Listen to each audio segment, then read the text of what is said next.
Hi again then guys, and welcome to a pick out of my top 50, which some of you will have probably done a double take on, given the way the car looks in the thumbnail, and some of you will have gone, yeah, I'm not surprised that's here.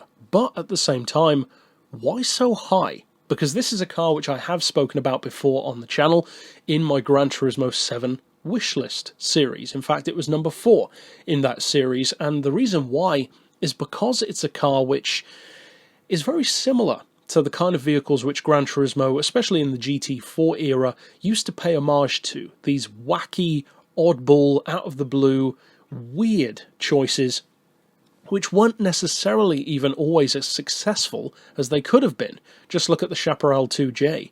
Beautifully elegant design, not necessarily a beautiful car by everyone's standards, but even then, as incredible as it was, it never won a race because of reliability. This car, in a similar way, is a car that is brilliantly different, but it's brilliant to a fault because the car has so much thought put into it, and yet in other ways very little. And that's not really the fault of the engineers and technicians at the time. Racing just hadn't developed as much. Grand Prix cars would try out different things, much more so back in the day than now. Primarily, of course, because the rules allowed for it, and so you would get stuff like this. Now, the centerpiece of this car, in a similar way to the Chazetta, is the engine, for sure. The rest of the car serves the purpose of that engine. Now, it's a radial engine vehicle, a 4-litre, 16-cylinder, twin supercharged, air-cooled, 2-stroke radial engine. Quite the piece of kit, and usually it's the kind of kit that you'd see in something in the air rather than on the road. It's basically an aeroplane engine, but slapped into a car. And you can kind of tell when you look at the car. It does look almost like a miniature fighter plane with the wings cut off and wheels put on instead. And I'm surprised that nobody did that. Maybe somebody actually did, I'm not sure. But it's an intriguing looking car, to say the least, if not a good looking one. I personally think it is, in its weird kind of way. It's got those skinny bicycle style tyres that they used to use back in the day. No downforce to speak of. It puts out 250 horsepower, quite a bit of torque as well, and it only weighs just over 1,500 pounds, which is about 700 kilos. Now, it's not just the engine that gets interesting with this car, because it's also the drivetrain. This is a front-engine car, a front-engine, aeroplane engine, basically, Grand Prix machine. That's something which, of course, you could never see today, and again, that's one of the reasons why I love it. Just like with the Doble steam car, it dared to be different. Now, with Doble, did they know that was going to be as good as it was? They probably hoped it would, but they couldn't say for sure.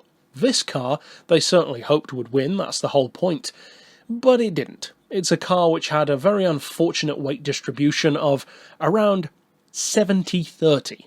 70% of its weight was over the front end, and also the driven wheels were at the front end. So the inherent problem, of course, is there's essentially no reason to have any rear wheels at all, because they slide around so much that the car was almost undrivable and very, very dangerous. And when in 1935 someone says that a Grand Prix car is dangerous, it really must have been, because the best of them back then were still death-defying machines which often did kill people. So for this one to be as dangerous as it is, it's kind of like the Grand Prix equivalent of something like a TVR. It's an insane little car, super small, super compact, lightweight, but with an incredible engine. It almost looks as if it's got a cannon up front. If you look at the shape of the car but take the engine away, it looks like a cannon. It's an incredible looking machine. It looks like the kind of car that could also be fitted with a turbine, if you wanted it to, like a modern day equivalent to it. And that, I tell you what, that is a project car which I would love to build. But even in its own way, you don't need to change anything about this. It's completely flawed, utterly useless for winning races, but I just love it.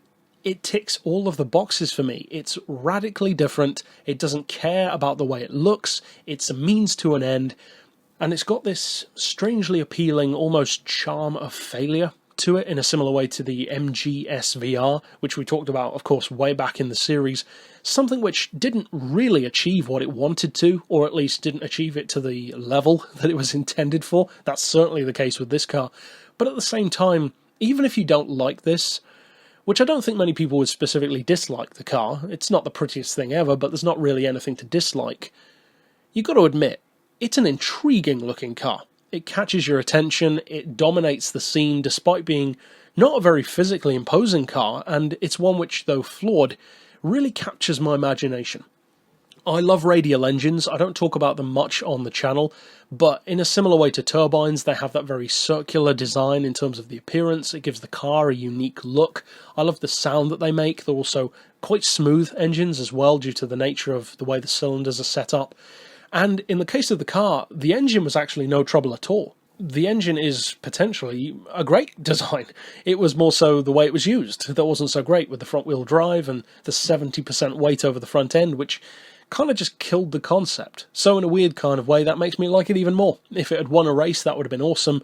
But imagine what driving this thing on something like Forza or Gran Turismo would be like. It would probably be utterly useless, but how much fun could you have with it? Let's be honest. A whole lot.